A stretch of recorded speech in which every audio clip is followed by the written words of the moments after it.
ಯಾವಾಗಲೂ ನಿರ್ಮಾಪಕರ ಬೆನ್ನಿಗೆ ನಿಲ್ಲುವ ದರ್ಶನ್ ಬೆನ್ನು ನೋವಿನ ಕಾರಣ ನೀಡಿ ಜೈಲಿನಿಂದ ಬೇಲ್ ಪಡೆದು ಬಂದ್ರು ಪ್ರಕಾಶ್ ಅವರಿಗೆ ಬ್ಯಾಕ್ ಬೋನ್ ಆಗಿ ನಿಂತರು. ಪ್ರಕಾಶ್ಗಾಗಿ ತಮ್ಮ ಹಿಂದಿನ ನಿಯಮವನ್ನೆಲ್ಲ ಗಾಳಿಗೆ ತೂರಿದ ದರ್ಶನ್ ಹಗಲಿರುಳು ಶೂಟಿಂಗ್ ನಲ್ಲಿ ಪಾಲ್ಗೊಂಡ್ರು. ದರ್ಶನ್ ಮಾಮೂಲಿಯಾಗಿ ದಿನಕ್ಕೆ 7-8 ಗಂಟೆ ಶೂಟಿಂಗ್ ಮಾಡಿದ್ರೆ ಹೆಚ್ಚು. ಆದ್ರೆ ಡೆವಿಲ್ ಸಿನಿಮಾ ಶರವೇಗದಲ್ಲಿ ಮುಗಿಯಲೇಬೇಕು. ತಾನು ಮತ್ತೆ ಜೈಲು ಸೇರುವ ಸಮಯ ಬಂದ್ರೆ ಅಷ್ಟರಲ್ಲಿ ನನ್ನ ನಂಬಿದ ನಿರ್ದೇಶಕರು ಸೇಫ್ ಆಗಿರಬೇಕು ಅಂತ ಭಾವಿಸಿದ್ರು. ಅದರಂತೆ 100% ಎಫರ್ಟ್ ಹಾಕಿದ್ರು. Thank you so much. ತುಂಬಾ ದೂರದಿಂದ ಇವೆಂಟ್ ಬಂದಿದ್ದೀರಾ. ದರ್ಶನ್ ಅವರು ನನಗೆ ಹೇಳಿ ಕಳಿಸಿದ್ದಾರೆ, ಯಾರು ಯಾವತ್ತೂ ತಲೆ ಕೆಡಿಸ್ಕೋಬಾರ್ದಂತೆ. ಹೇಗೆ ನೀವು ಇಷ್ಟು ದಿನದಲ್ಲೂ ಪ್ರೀತಿ ಅಂಡ್ ಸಪೋರ್ಟ್ ಮಾಡ್ಕೊಂಡು ಬಂದಿದ್ರು, ಈ ಚಿತ್ರಕ್ಕೆ ಸ್ವಲ್ಪ ಜಾಸ್ತಿ ಪ್ರೀತಿ ತೋರಿಸ್ಬೇಕಂತೆ. ಎಲ್ಲ ಒಳ್ಳೇದಾಗತ್ತೆ. ನಮ್ಗೆ ಇದು ಬೇರೆ ಪ್ರೊಡಕ್ಷನ್ ಹೌಸ್ ಅಥವಾ ಬೇರೆ ಇದು ಅಂತ ಯಾವತ್ತೂ ಅನ್ಸೇ ಇಲ್ಲ. ನಮ್ಗೆ ಇದು ಒಂದು ಫ್ಯಾಮಿಲಿ ಸಿಚುವೇಶನ್ ಅಲ್ಲಿ ಇದ್ದಾಗ್ಲೂ ಅವ್ರು ಅರ್ಥ ಆಗ್ತಿತ್ತು ಏನೇನ್ ಆಗ್ತಿತ್ತು ಅಂತ. ಅಂದ್ರೆ ಅವರಿಬ್ರು ನಮ್ ಜೊತೆ ಹೀಗೆ ರಾಕ್ ಸಾಲಿಡ್ ಇದ್ರು, ಹಿಂದೆ ಯಾವಾಗ್ಲೂ ಇದ್ರು. ಬಟ್ ಒಂದೇ ಒಂದು ದಿನಾನು ಅವ್ರು ನಾನು ಫಿಲ್ಮಿಂದ ಬ್ಯಾಕ್ ಆಫ್ ಆಗ್ತೀನಿ ಅಥವಾ ನಾನು ಇಷ್ಟು ದುಡ್ಡು ಹಾಕಿದ್ದೀನಿ ವಿಜಿ, ಯಾವತ್ತೂ ಅವರಿಬ್ರು ಬಾಯ ಒಂದು ಪದ ಬಂದಿಲ್ಲ. ಅವ್ರು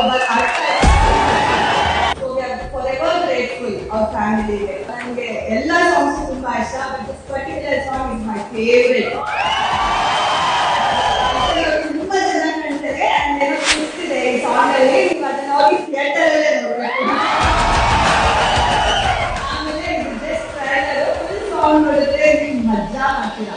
and it is going to be a classy mass number. And step ಮಾತ್ರ ಎಷ್ಟೇ ಕಷ್ಟ ಆದ್ರೂ ಎಷ್ಟೇ ನೋಡಿದ್ರು ದರ್ಶನ್ ಅವರು ಸಿಕ್ಕಾಪಟ್ಟೆ ಕಷ್ಟಪಟ್ಟು ತುಂಬಾ ಇಷ್ಟಪಟ್ಟು ಈ ಫಿಲಮ್ ಮಾಡಿದ್ದಾರೆ. ದಯವಿಟ್ಟು ಎಲ್ಲರ ಸಪೋರ್ಟು ಬೇಕು ಅಂಡ್ ತುಂಬಾ ಪ್ರೀತಿ ತೋರಿಸ್ಬೇಕು ಈ ಫಿಲಮ್ ಬಂದಿದ್ದಾರೆ. ನಮಸ್ಕಾರ. ದಯವಿಟ್ಟು ಆರ್ಟಿಸ್ಟ್ ದರ್ಶನ್ ಅವ್ರ ಅಭಿಮಾನಿಗಳಿಗೆಲ್ಲರೂ ಸ್ಯಾಟಿಸ್ಫೈ ಆಗುತ್ತೆ ಅನ್ನೋದು ಅವ್ರ ನಂಬಿಕೆ. ಪ್ರಕಾಶ್ ಅವ್ರಿಗೆ ನೀವು ಕೈ ಹಿಡಿಬೇಕು. ಈ ಸಿನಿಮಾ ಬಂದ್ಮೇಲೆ ನಾನು ಇಷ್ಟು ವರ್ಷ ಏನ್ ಕೆಲಸ ಮಾಡಿದ್ನಲ್ಲ ಅದು ಡಬಲ್ ಆಯ್ತು. ಸಿನಿಮಾ ಸೂಪರ್ ಬಂದಿದೆ. I enjoy the language purpose. 50 days ಅಲ್ಲ 100 ಡೇಸ್ ಆಗಬೇಕು ಈ ಮೂವಿ.